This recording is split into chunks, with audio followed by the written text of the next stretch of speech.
Think back to your last birthday. Now think back to a birthday from when you were 8 years old. Both were exactly 1 year apart. Both contained the same number of hours, the same number of sunrises, the same 8,760 hours of being alive. So why does one feel like it happened last week, and the other feels like it belongs to a different lifetime? Your brain isn't malfunctioning. It's doing exactly what it evolved to do. And once you understand the mechanism, you'll never experience time the same way again. Here's the first clue, and it comes from a French philosopher named Paul Janet back in the 1800s. He noticed something simple but strange. A single year to a 5-year-old is 1/5 of their entire life. That same year to a 50-year-old is 1/50th.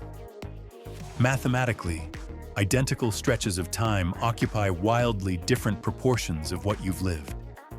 Your brain, whether you realize it or not, seems to measure time not in hours, but in percentages of your existence.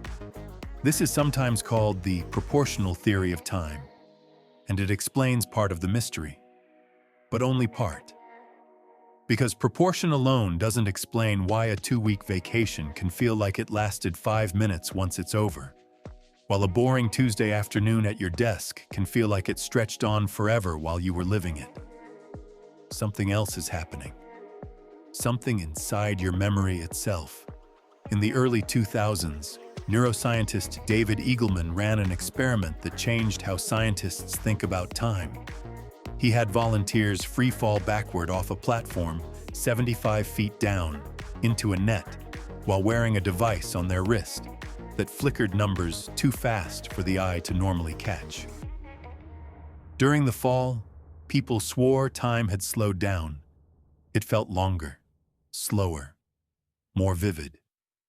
But when Eagleman checked whether they could actually perceive the flickering numbers faster during the fall, they couldn't. Their brains weren't processing reality in slow motion. What was actually happening was something far more interesting. Fear had triggered the amygdala to lay down memories at an unusually high density. More detail, more frames, more data packed into every second. And afterward, when the brain replayed that memory, it interpreted the sheer thickness of detail as evidence that more time must have passed. The slowness wasn't happening in the moment. It was happening in hindsight. This is the part almost nobody knows. Your sense of time isn't measured while you're living it. It's reconstructed afterward based on how much your brain bothered to record. And this is where childhood comes back into the picture, but not for the reason you'd expect. It's not really about proportion. It's about novelty. When you were a kid, nearly everything was new. Your first day of school, the first time you rode a bike without falling, the taste of a food you'd never tried. Your brain, faced with unfamiliar information, works harder to encode it, building rich, detailed memories with lots of neural real estate. Each new experience gets its own vivid file, and when you look back later, all those files stack up, creating the illusion of a long, expansive stretch of time. Now think about adulthood.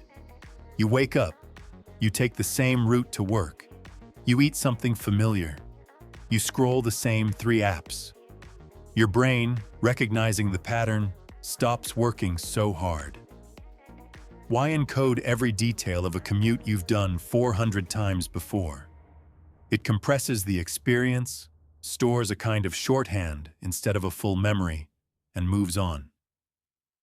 Psychologists call this the reminiscence bump phenomenon, closely tied to research on memory and familiarity, which shows that when life becomes predictable, your brain simply files less of it away. Fewer memory files, thinner records, and when you look back at the year later, there's less there to look back on. So it feels like it vanished. This means the years aren't actually moving faster. Your brain is just taking fewer pictures. There's a chemical piece to this too.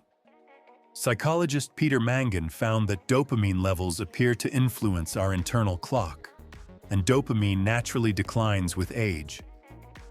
Lower dopamine seems to be associated with time feeling like it's moving faster, which may be part of why children, whose brains are swimming in it, seem to experience each afternoon as endless, while adults report weeks disappearing without a trace. This is still an active area of research, and scientists don't fully agree on the exact mechanism, but the pattern shows up again and again across studies. So here's the uncomfortable question hiding underneath all of this. If your brain measures time by how much new experience it captures, then a life spent on autopilot is, neurologically speaking, a life that will feel shorter when you look back on it. Not because you didn't live long enough, but because you didn't give your brain enough new material to prove that you did. And this is where the science stops being just interesting and starts being useful. Because if novelty is the mechanism, then novelty is also the fix. Neuroscientists who study memory formation have found that new environments, new skills, new routes, new conversations, even small disruptions to routine, all increase the density of memory encoding. Not because the days get longer, they don't, but because your future memory of them gets thicker, more detailed, more real. Think about the last time you traveled somewhere unfamiliar. A single week away can feel, in memory, longer than an entire month at home.